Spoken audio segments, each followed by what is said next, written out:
Good evening all and welcome to tonight's meeting of the Eastleigh Local Area Committee. Councillors are reminded that to take part in this meeting you must have an open mind so that you can take all the relevant considerations presented to the meeting into account in reaching your decision. By attending today you have decided that you will listen to all points of view expressed by the speakers and public and are able to participate and cannot be seen to have predetermined the application. This meeting will be video recorded and will be uploaded to the Council's website. If any members of the public prefer not to be recorded, then please do contact a member of staff. If you're planning on filming or recording the meeting, then please let us know so we can ensure that you're not filming members of the public that do not wish to be filmed. The Chair reserves the right to ask any filming considered intrusive to be stopped. More information is available on the Council's website. We always welcome people to speak at the meeting. Although this is a formal committee meeting of Eastleigh Borough Council and not a public meeting, the members of the public that have registered to speak will be invited to speak at the relevant agenda item and will be given a total of 3 minutes to speak. When the light is amber, they have 30 seconds remaining. People wishing to speak on an item on the agenda are able to do so before the debate starts. Once the debate is started, however, it's not possible to invite or receive comments from the floor. We want to be as inclusive as possible, but will not tolerate any disruptions to our meeting. Should there be any disruption, we do have the power under the Council's constitution to remove people from the meeting or continue in private, neither of which we take lightly or wish to do so. Okay, item 1 is apologies. We got any apologies? We have apologies from Councillor Mann. Thank you. Declarations of interest. Do any members have any declarations of interest they wish to make? If so, please indicate now, and when called, please state the nature and reason for the interest. You can, of course, declare any interest as they occur to you in the meeting. We now move on to the minutes of the meeting held on the 14th of November 2023. I'd like to approve these as a true record. Can I have a proposer? Cllr Park and a seconder? Cllr Bicknell. Any comments on the minutes? Okay, all agreed? Agreed. Thank you. We now move on to public participation, and so we have a member of the Maple Place Working Group who wishes to address the committee.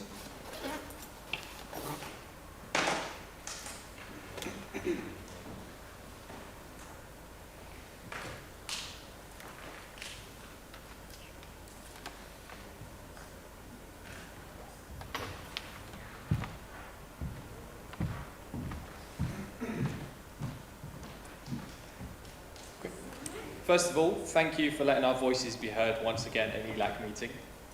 It's not something we take for granted, and we're grateful for your time and attention. We wanted to address you tonight to say thank you for rejecting the development plans for Maple Place submitted at your September meeting. We are very grateful that you are persuaded by our arguments. We also wanted to make clear once again that our objection was not to social housing on the site. During the debate in September, a couple of members seemed to have the impression that we didn't want social housing there. That's simply not true. We made that clear consistently in our correspondence and meetings with the developers, and we're sorry if any of you got the wrong impression. But our main reason for asking to speak tonight is to try to find out what happens next. We were pleased to hear Councillor House confirm at November's full council meeting that this committee, and not the new Joint Area Committee, will consider any further application to develop the Samson site. He also said that he wouldn't be surprised to see the application come back at some point. That raised a few questions for us that we hope you might be able to answer tonight. Question 1. We understand that the planners were being asked to amend the original submission to take our objections to the design into account. Is this happening? Is there any indication that a successful alternative is possible, one which still includes adequate parking but is more sympathetic in design, as well as tackling the privacy and alignment issues we highlighted? Question 3. Given the need for housing in the borough, has any timescale been set for resubmission of plans, and is the reapplication being prioritised? Question 4. We understand that an appeal to the Planning Commission against the decision to reject the Maple Place plans is possible at any time in the next 12 months. Is that an option which is being considered if a new design acceptable to the planners can't be achieved? And are there any plans to change the use of the site, or is it definitely still being considered for housing?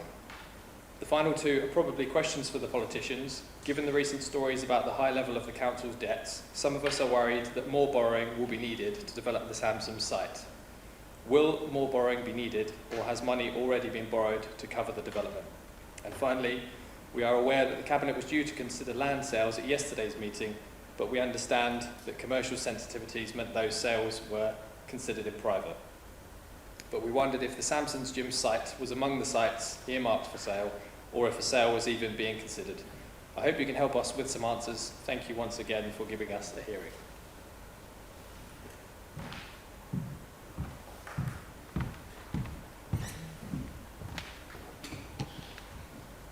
Thank you, Chair. I've got a statement which I'll read out, which is a reply to some of those questions, I think most of them, from our senior management team. So it's not from this committee, it's from senior officers.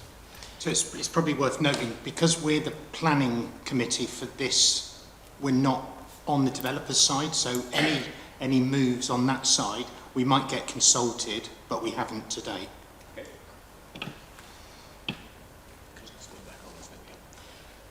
Okay, so here it is. All future options for the scheme are still being considered and costed. There is not currently a definitive timescale for this, as we are awaiting information from consultants. The borrowing associated with this site is already included in forecast borrowing we have approval for, and the site considered at Cabinet, the sites considered at Cabinet were confidential, and Samson's Gym was not one of them. However, the sale of the site will be one of the options being considered by the team.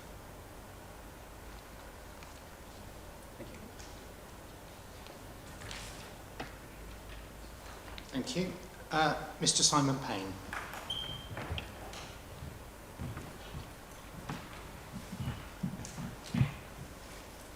Chair, Councillors, on the 26th September I attended ELAC that evening, and I raised some questions around unauthorised encampments and some protection of open spaces in the borough, so namely Grantham Green and Lawn Road. And I also raised about airport noise, asking is the council monitoring it at all, and I was told that I would get a written response to that, and that's actually documented in the minutes. I have not actually received any correspondence at all yet on that, so just wondering if anyone can tell me where that is currently. And secondly, in terms of the airport noise, obviously if you read the airport website now, they're saying that they have measured the noise contours for the summer of last year, and no house in Eastleigh is currently eligible for any noise insulation. They actually have a live app now that you can use that actually shows the noise coming from these planes like that. And again, we're getting like planes, especially in bad weather, wet weather like this, where the planes actually have to use harder acceleration stuff to get through that weather like that. They're getting up to quite easily up to 75, 80 decibels on this app like that. So just wondering, actually, do we actually have to suffer for another year, or is this council actually monitoring it? Because obviously there are all those conditions as part of that application. Thank you.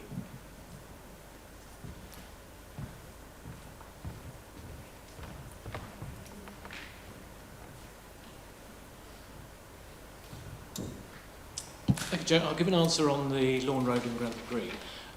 We are in the middle of a tree planting programme, and we're going to be using some of those trees to block access or help block access around Lawn Road and Grantham Green. So that will be addressed hopefully this season.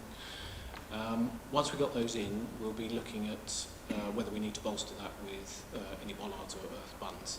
So hopefully that gives you some reassurance that those at least will be addressed. With regards to your question on the noise from the airport and the insulation, I will make inquiries and someone will get back to you. Right. Thank you.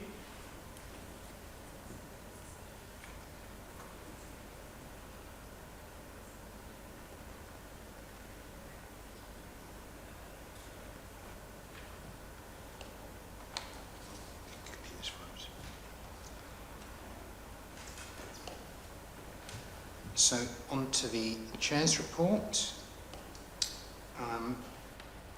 So we've just completed installation of 3 new areas of our colourful colonnade vinyls, following some very positive feedback after the first installations. We're committed to investing in the town centre, and these really do add colour and vibrancy. You can see the new areas opposite the station as you enter the town, on Market Street outside the old Burton store and on the corner of the precinct as it wraps around Domino's. The recent refurbishment project of the bus station is now complete, and following on the heels of the refreshed seating, new bins and a deep clean comes new LED lighting installed throughout. This will reduce energy consumption and emissions by at least 50%, and when I went there last night to have a look, it's a lot brighter, which is obviously good news as well. Fleming Park Bridge, we've just completed the replacement of the footbridge near Dovedale, the last of the 3 recent bridge replacements in Fleming Park. As part of our ongoing investment into improving our parks and open spaces, and a precursor to the wider improvement project on Fleming Park being delivered over the coming months and year. Tree planting gets underway in our local area, so look out for hundreds of new trees being planted this spring. We're using the government's Urban Tree Challenge Fund to pay for this season's planting. We've got some extra good news on the free space bike track. Having developed a new and improved free space skate park, I'm very pleased to confirm we are entering into a partnership with the team from Southampton Bike Track, who will be improving the BMX track and enabling it to be used as a 4-cross track. The nearest alternative 4-cross track, we've been told, is 150 miles away. So these can bring people in from out of the area. We've heard people coming from Plymouth and stuff to go to the other tracks. So if you'd like to join in as a volunteer, look out for more information on our website. And finally, I'd like to congratulate Eastleigh Football Club on their FA Cup run, which brought Eastleigh to national attention and resulted in 2 sold-out matches at the Silver Lake. I'd also like to personally thank the club, who used prize money to subsidise 10 coaches to Newport, which was a great day out, and good luck for the rest of the season. Okay, we now move on to presentation of planning guidelines, so I'd like to invite Summer to give the presentation. Thank you. Thank you, Chair. Good evening, members. I'm going to do a brief presentation on the planning guidelines and how you'll be expected to determine the next planning application. Planning applications are determined in accordance with the development plan. In this instance, the development plan is Eastleigh Borough Local Plan 2016 to 2036, which was adopted in April 22. The Hampshire Minerals and Waste Plan is relevant in some instances, however, in this instance, with the following planning application, it won't be of relevance. Other material considerations comprise the National Planning Policy Framework, which was last updated in 2023, and other supplementary planning documents. Other considerations which are relevant are the planning history, appeal decisions, site-specific matters, highways, residential amenities, etc., as noted on the screen. Third-party comments are also considered, as well as case law. Decision-making must be in accordance with the local plan, unless members can prove that there are reasons why we should go against that. If you wish to defer, we would need to seek additional information so we can request that. Thank you, Chair.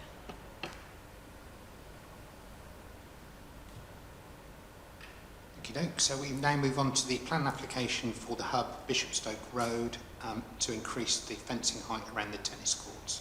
And again, I'll pass back to Summer. Thank you, Chair. The application site is located to the north of Bishopstoke Road and is specifically relates to the tennis courts at the hub. It falls within the countryside and also Settlement Gap and is adjacent to the Bishopstoke Conservation Area.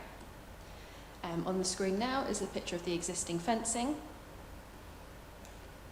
This is the proposed fencing. As you will see, the existing fencing is 2.75 metres in height. This will be increased by 1.75 metres to an overall height of 4.5 metres. The proposed fencing would be of a green mesh style. These are visuals of similar products. Again, this is site visit pictures. On the left, you can see existing sports pitches concealed with the green fencing, and on the right is the fencing that is currently in situ for the tennis courts. These pictures are further field views. As you can see, the grey fencing is more prominent, and the green fencing blends better with the vegetated background. So it's considered that the proposed fencing will be more harmonious and will be pretty much similar to what is existing at the adjacent court. Thank you, Chair. Thank you, Summer. Any questions from the audience? Any questions from councillors? Excellent. Can I have a proposer? Cllr Park? Oh, sorry. A bit slow then. Thank you, Chair. Just one very quick question. There's already existing green fencing up. Is that the same height as the tennis courts will be at 4.5 metres? I believe so. Thank you. Seconder? Oh, sir. Not rushing.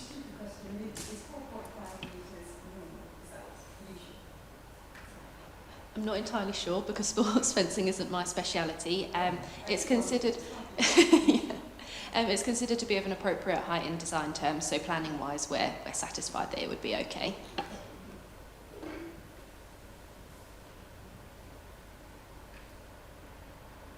Okay. Seconder? Councillor Irish? Is there any debate? Councillor Park? Thank you, Councillor Bourne. I welcome this. I walked the dogs past these last summer, and I was amazed to see some young lads just hopping over these fences like it was, I don't know, a coffee table. So anything that stops them from jumping over and creating antisocial behaviour, I think, is very welcome. I think the fact that it's green is also an advantage, and it's the same as the fence on the next door thing, so it looks perfectly acceptable to me. Any further debate? No? All those in favour? Thank you, councillors. Now move on to item 8, the financial management report. So I'd like to ask Guy to introduce the report, please. Thank you. Thank you, Chair. I'll leave it that you assume that you've read the report, and I'm happy to take any questions. Any questions? Councillor Bicknell. Thank you, Chair. One question on the third item, the Albrook Hill play area, and it's the developers' contributions. I see that it's coming from 6 to 15 Pitmore Close. Can I ask if those are developers' contributions that are actually allocated to Albrook Parish? They're allocated for open space within the parish. So the parish council hasn't formally got an allocation of developers' contributions. So they are on the list. The parish council is aware of them and are happy with the use of these for this purpose. So this is about... My question then would be, because obviously there are developers' contributions that are held by the parish to do with the open space up by Dragonfly Way, and they're reasonably substantial because they've always been held, because that was the ambition many years ago to build something up there. So the question is this £6,000 coming out of ELAC's developers' contributions, or is it coming out of developers' contributions that would go across to Albrook? Because if it's not Albrook developers, or if it's not developers' contributions for Albrook, then I don't see why ELAC should be funding this £6,000 for the parish. Yes, the answer is yes. Then it is developers' contributions which will be going over to Albrook Parish to deliver whatever community infrastructure they want from those developments. That's so they've been earmarked for and restricted for use within the parish. So they are for that purpose. They don't come from the meadow. I could have chosen that one, but I didn't. But the likelihood of developing the community building is seen as too difficult on that site, and so they have this option has come up. So it's an alternative to the community building on the meadow, and they see this as a better, stands a much greater chance of coming to fruition. It's a smaller scheme. It's an extension, or what they're proposing is an extension to an existing building. So all in all, it should be a lot easier to achieve and at lower cost. So that's why they're content to sort of go along these lines. What Albrook decide to build where, I care not. That's why there's a parish council. So you know, what they do where, I care not. What I do care about though is where the money's coming from. And from what you're saying, that this £6,000, ELAC could not use it anywhere else outside of the Albrook parish.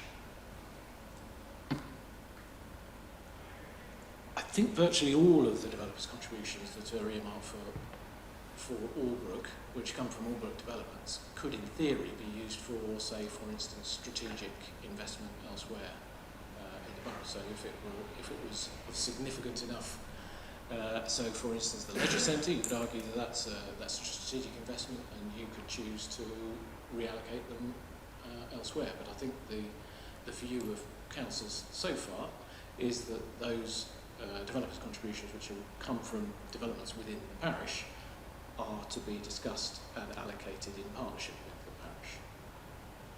Is that? That's fine.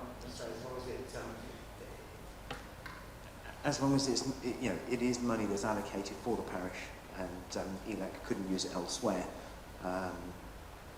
then I'm quite happy with the explanation as to where the developers' contributions are coming from.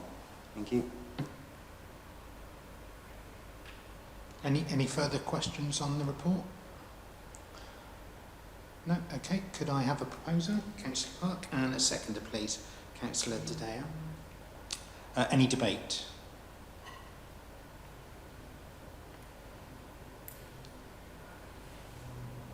No? Okay. I'm looking forward to the new expanded lakeside play area. It's one of the most heavily used play areas, and obviously part of the tourist attraction of Lakeside, so I think that will be a great addition there. Okay, all those in favour? Thank you, councillors. Next we have to note the planning appeals. So, noted. Has anyone got any questions on those? Excellent. So the next meeting will be held on Tuesday the 12th of March at 7 p.m. in the Point, and that brings the meeting to a close. Thank you and good evening.